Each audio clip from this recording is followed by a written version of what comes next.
And now, let us discuss about the Victorian age. No? The Victorian age or the Victorian era is an age of British history spanning the 64-year reign of Victorian 1837 to 1901. It is one of the most longest reign in the history of England. In the Queen of year 1837, Queen Victoria succeeded William IV on the throne of the Great Britain and Ireland. This period is marked by many important social and historical changes that altered the nation in many ways. The population got nearly double, and the British Empire is expanded. The period saw the British Empire grow to become the first global industrial power, producing much of the world's coal, iron, steel, textile. By this time, the role of the monarch was to reign than the rule. And now let us discuss the characteristic of the Victorianism. Characteristic of the Victorianism, the discoveries of the science have particular effect upon the literature of the Victorian age. It is a sample to mark the following four general characteristic. First is we have realism. This means that literature of this age comes closer to daily life, which reflect its practical problems and interests. It's it become a powerful instrument for human progress. Second, we have moral purpose. The Victorian literature seems to be assert its a moral purpose by Tennyson, Browning, Carlyle, Ruskin. Anyways, were the teacher of the England with the faith of their moral message to instruct the world. Third, we have contradictory faiths and philosophies. It is often considered as an age of doubt and contradictory faiths and philosophies. The influence of science is felt here. Browning the optimist and Hardy the pessimist are regarded as the most popular writers of this age or of this era. There is realistic literature with pre-Raphaelite poetry that believes in art for art's sake. For lastly is idealism. Though this age is characterized as a practical and materialistic, most of the writers suggest a purely ideal life. It is an idealistic age where the great ideal like truth, justice, love, or brotherhood are emphasized by the poet, essay, and novelists of this age. Next, we have a poetry. Alfred Lord Tennyson, 1809 to 1992. The most popular Victorian poet, he wrote a narrative poems. Second, we have a Robert Browning, 1812 to 1889. Raised the dramatic monologue to new heights and making its vehicle for deep psychological probing and character of the study. Third, we have Elizabeth Barrett Browning, 1806 to 1861, with Robert, one of the literature's greatest love affairs, wrote love sonnet for value for their lyric beauty. These two couple, which is Robert Browning and Elizabeth Browning, i-discuss nato siya later on. We have three types of novel. First is early Victorian novel or social social problem novel dealing with the social and humanitarian themes. Includes realism, criticism of social evils but faith in the progress, general optimism. The main representative was Charles Dickens. Second novel, we have mid-Victorian novel, novel of purpose, showing romantic and gothic elements and psychological interest. The main representative writers were the Bronte sisters and Robert Louis Stevenson. Lastly, novel, we have late Victorian novel, naturalistic novel near to the European naturalism, showing a scientific look at human life, objectivity of observation, disa- dissatisfaction with Victorian values. The main represent the main representative writers were Thomas Hardy and Oscar Wilde. Good day, classmates. I am Catrice Rockabell, and I will be reporting Robert Browning's My Last Duchess. So, Robert Browning's My Last Duchess is one of his famous and successful dramatic monologue. It has 56 lines in rhyming couplets and is published in 1842 in dramatic lyrics. My Last Duchess by Robert Browning. That's my last Duchess, painted on the wall, looking as if she were alive. I call that piece a wonder now. Frau Pandolf's hands worked busily a day, and there she stands. Will't please you sit and look at her? I said Frau Pandolf by design, for never read strangers like you that pictured countenance, the depth and passion of its earnest glance, but to myself they turned, since none puts by the curtain I have drawn for you, but I. And seemed as they would ask me, if they durst, how such a glance came there. So, not the first are you to turn and ask thus. Sir, 'twas not her husband's presence only called that spot of joy into the Duchess' cheek. Perhaps Frau Pandolf chanced to say, her mantle laps over my lady's wrist too much, or paint may never hope to reproduce the faint half-flush that dies along her throat. Such stuff was courtesy, she thought, and cause enough for calling up that spot of joy. She had a heart, how shall I say, too soon made glad, too easily impressed. She liked whate'er she looked on, and her looks went everywhere. Sir, 'twas all one.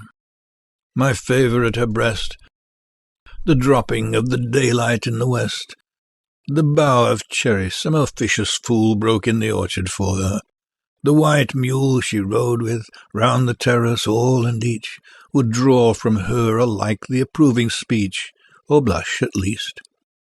She thanked men good, but thanked somehow I know not how, as if she ranked my gift, a 900-years-old name, with anybody's gift. Who'd stoop to blame this sort of trifling? Even had you skill in speech, which I have not, to make your will quite clear to such a one and say, just this or that in you disgust me, here you miss, or there exceed the mark. And if she let herself be lessoned so, nor plainly set her wits to yours, forsooth, and make excuse, e'en then would be some stooping, and I choose never to stoop. Oh, sir, she smiled, no doubt, whene'er I passed her, but who passed without much the same smile? This grew, I gave commands, then all smiles stopped together. There she stands as if alive. Will't please you rise? We'll meet the company below, then.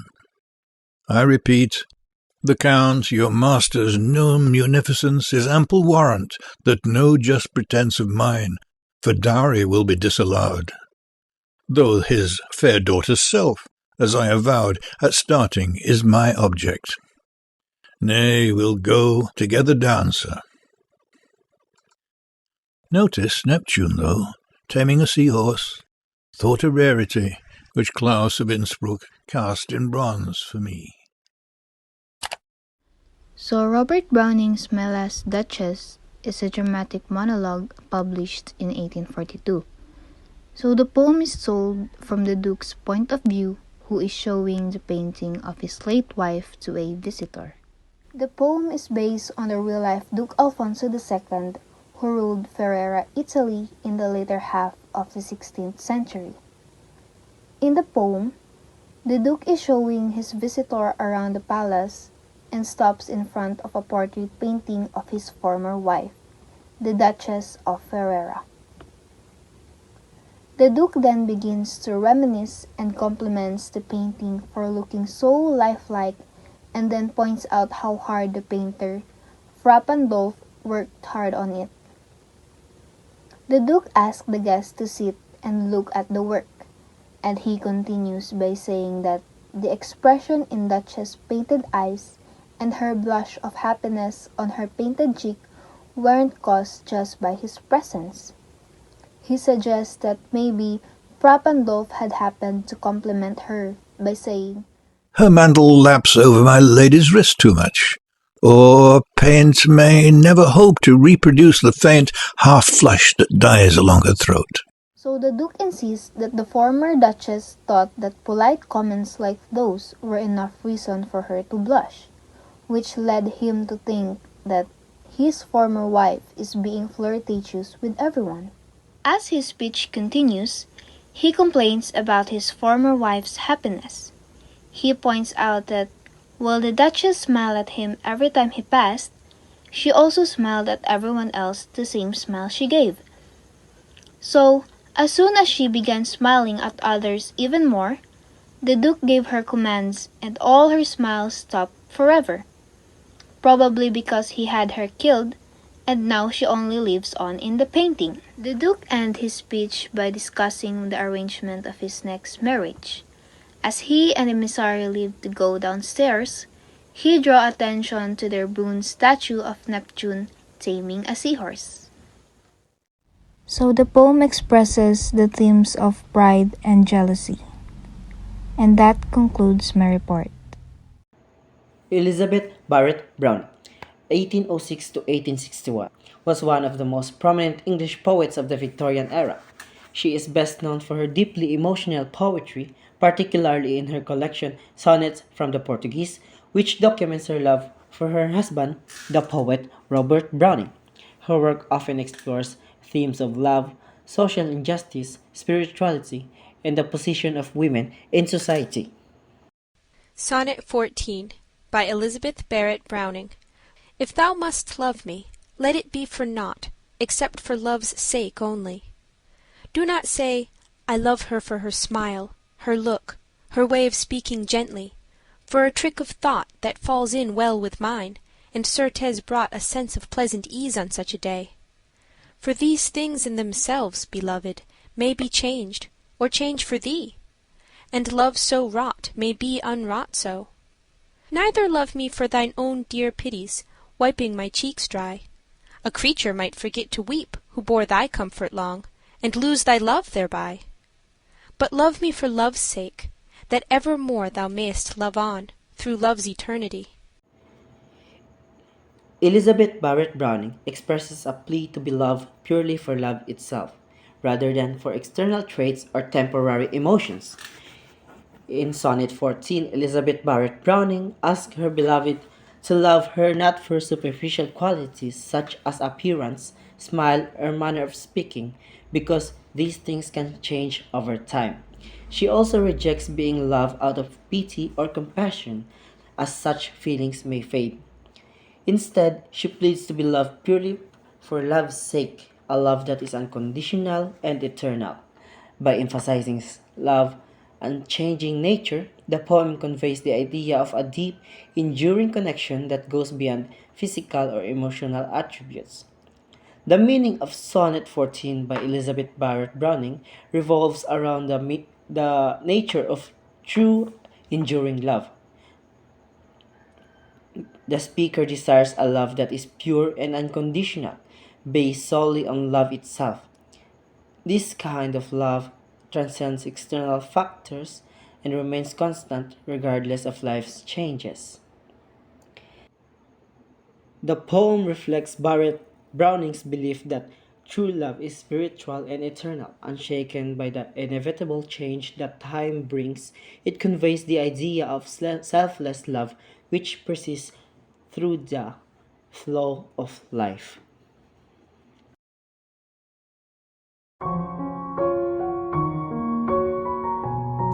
How Do I Love Thee? Sonnet 43 by Elizabeth Barrett Browning. How do I love thee? Let me count the ways. Love thee to the depth and breadth and height my soul can reach when feeling out of sight, for the ends of being an ideal grace. Love thee to the level of every day's most quiet need by sun and candlelight. Love thee freely as men strive for right. Love thee purely as they turn from praise. I love thee with passion put to use, my old griefs and with my childhood's faith. Love thee with a love I seem to lose. My lost saints, I love thee with a breath. Smiles, tears of all my life, and if God choose, I shall but love thee better after death. When and why was Sonnet 43 written? Sonnet 43 is a traditional Petrarchan sonnet about Elizabeth's love for her husband. It was published in 1850 after she was disinherited by her father. She fell in love and eloped in Italy with a lover with whom she had been in correspondence. The theme of Barrett Browning's poem is that true love is an all-consuming passion. The quality of true love the poet especially stresses is its spiritual nature. True love is an article of faith. References to soul, grace, praise, faith, saints, and God help create this impression.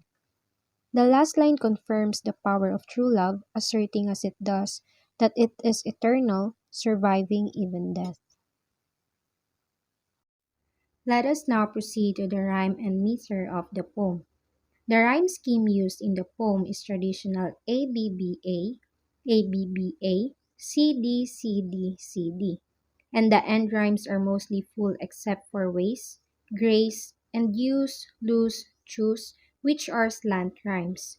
The full rhymes bring closure and help bind the lines together. The meter used in the poem is a iambic pentameter, where there are 10 beats and 5 beats are stressed to most lines. The analysis of the poem. In Sonnet 43, the speaker articulates her love in a deeply personal manner, employing the structured form of a Petrarchan sonnet to create a sense of balance and harmony. The repetition of the phrase I love thee throughout the poem underscores the intensity of her feelings, emphasizing that her love is not only vast but also all encompassing. By exploring various dimensions of love, spiritual, emotional, and even physical, the speaker illustrates how this affection permeates her entire existence. The vivid imagery used throughout the sonnet conveys the depth of her emotions, suggesting that love can provide both solace and strength. Additionally, the poem reflects the notion that true love transcends time and space, offering a sense of immortality and permanence. This portrayal of love as a transformative force elevates the speaker's experience, positioning love as essential to her identity and ultimate fulfillment. Through this exploration, Browning captures the profound impact that love can have on an individual's life.